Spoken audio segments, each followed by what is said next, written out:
வணக்கம் மக்களே, இது நம்ம தில்லையின் மர்மங்கள். இன்னைக்கு நாம பார்க்க போற விஷயம் கேட்கிறப்போ சாதாரணமா தெரியலாம். ஆனா அனுபவிச்சவங்களுக்கு தான் தெரியும் அது நரகத்தோட வாசல்னு. நம்மள பல பேருக்கு இந்த அனுபவம் நடந்திருக்கும். ராத்திரி நல்லா நிம்மதியா தூங்கிக்கிட்டு இருப்போம். திடீர்னு கண்ணு முழிச்சுப்போம். ஆனா நம்ம உடம்ப மட்டும் அசைக்கவே முடியாது. கை காலெல்லாம் மரத்து போன மாதிரி இருக்கும். கத்தணும்னு நினைப்போம், ஆனா தொண்டையிலிருந்து சத்தம் வராது. அந்த நொடிகள் இருக்கு பாருங்க, அத வார்த்தையால சொல்லவே முடியாது. கிராமத்துல இத ஆவி அமுக்குது, முனி அமுக்குதுன்னு சொல்லுவாங்க. ஆனா இதுக்கு பின்னாடி இருக்கிற உண்மை என்ன? இது என்னோட வாழ்க்கையில நடந்த ஒரு சம்பவத்தோட சொல்ல ஆரம்பிக்கிறேன். அன்னைக்குன்னு பார்த்து செம்ம மழை. கரண்ட்டு வேற அப்பப்போ வந்துட்டு போயிட்டு இருந்துச்சு.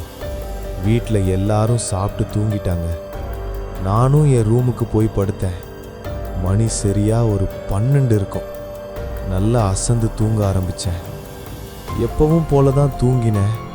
ஆனால் திடீர்னு நடு ராத்திரியில் ஏதோ ஒரு சத்தம் கேட்டு கண்ணு முழிச்சேன்.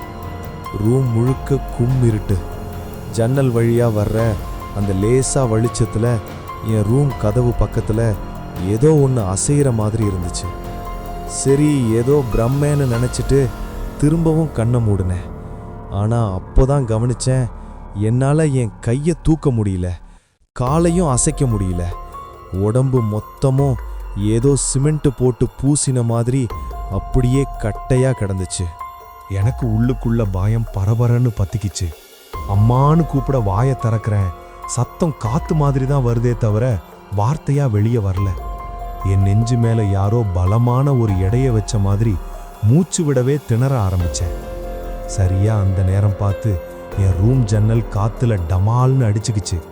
அந்த சத்தம் கேட்டதும் என் பயம் இன்னும் அதிகமாயிடுச்சு.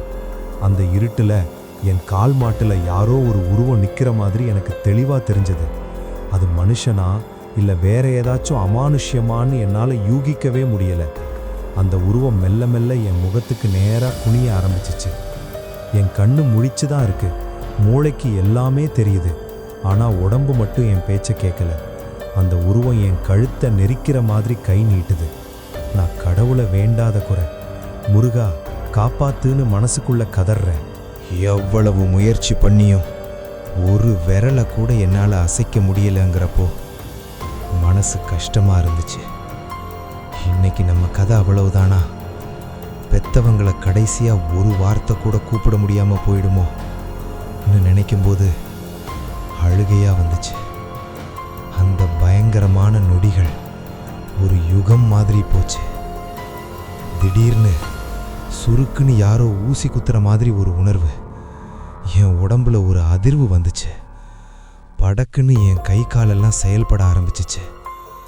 அந்த உருவம் மறைஞ்சு போச்சு. நான் அலறி அடிச்சுக்கிட்டு எழுந்து உக்காந்தேன். உடம்பெல்லாம் வேர்த்து விறுவிறுத்து போயிருந்துச்சு. மூச்சு இறைக்க இறைக்க சுத்தி முத்தி பார்த்தேன். ரூம்ல யாரும் இல்லை, நான் மட்டும்தான் இருக்கேன். சத்தம் கேட்டு பக்கத்து ரூம்ல இருந்து எங்க அப்பா ஓடி வந்தாரு. என்னாச்சுன்னு பதறி போய் கேட்டாரு. நான் நடந்ததை அறகுறையா ஒளறிக்கிட்டே சொன்னேன். அவரு பதறாம போய் ஒரு டம்ளர்ல தண்ணி எடுத்துட்டு வந்தாரு. பயப்படாத, கெட்ட கனவா இருக்கும்னு சொல்லி அந்த தண்ணியை என் கையில கொடுத்தாரு. அந்த தண்ணியை குடிச்சிட்டு அப்பா பக்கத்துல உட்கார்ந்த பிறகுதான் எனக்கு உயிரே வந்துச்சு. மறுநாள் காலையில இதை பத்தி விசாரிக்கும் போதுதான் ஒரு விஷயம் தெரிஞ்சது.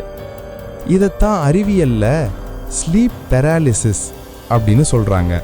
அப்போதான் எனக்கு முழு விவரமும் புரிஞ்சுது.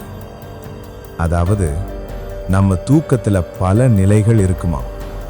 அதுல REM ஸ்லீப்னு ஒரு நிலை இருக்கு. அதாவது நாம கனவு காண்கிற நிலை. அந்த நேரத்துல நாம கனவுல ஓடுனா நிஜத்திலையும் கால்களை ஆட்டி ஓடிடக்கூடாதுன்னு நம்ம மூளை நம்ம உடம்ப தற்காலிகமா லாக் பண்ணி வைக்குமா. அதாவது செயலிழக்க வைக்கும். சில சமயங்கள்ல நம்ம மூளை விழிச்சுக்கும், ஆனா அந்த லாக் ரிலீஸ் ஆக கொஞ்சம் லேட் ஆகும். அந்த இடைப்பட்ட சில நொடிகள்ல தான் நாம முழிச்சிருப்போம், ஆனா உடம்பு அசையாது. இந்த பயத்துல நம்ம மூளை இல்லாத உருவத்தை, சத்தத்தை எல்லாம் கற்பனை பண்ணி நமக்கு முன்னாடி காட்டும். இதைத்தான் நாம பேய் அமுக்குது, ஆவி அமுக்குதுன்னு தப்பா புரிஞ்சுக்கிறோம். ஸோ மக்களே, உங்களுக்கும் என்னைக்காச்சும் இந்த மாதிரி நடந்திருந்தா பயப்படாதீங்க. இது பேயும் இல்லை, பிசாசும் இல்லை. ஜஸ்ட் நம்ம மூளை பண்ற ஒரு சின்ன விளையாட்டு தான். முக்கியமா மல்லாக்கப்படுத்து தூங்குறவங்களுக்கு தான் இது அதிகமாக வருதான். அதனால முடிஞ்ச வரைக்கும் ஒரு கழிச்சு படுத்து தூங்குங்க. மனசை ரிலாக்ஸாக வச்சுக்கோங்க. இந்த மாதிரி திகிலூட்டும் மர்மங்கள், அமானுஷ்ய அனுபவங்களை தொடர்ந்து கேட்க நம்ம தில்லையின் மர்மங்கள் சேனலை சப்ஸ்கிரைப் பண்ணி வச்சுக்கோங்க. இதே மாதிரி இன்னொரு சுவாரஸ்யமான மர்மத்தோட உங்களை வந்து சந்திக்கிறேன்.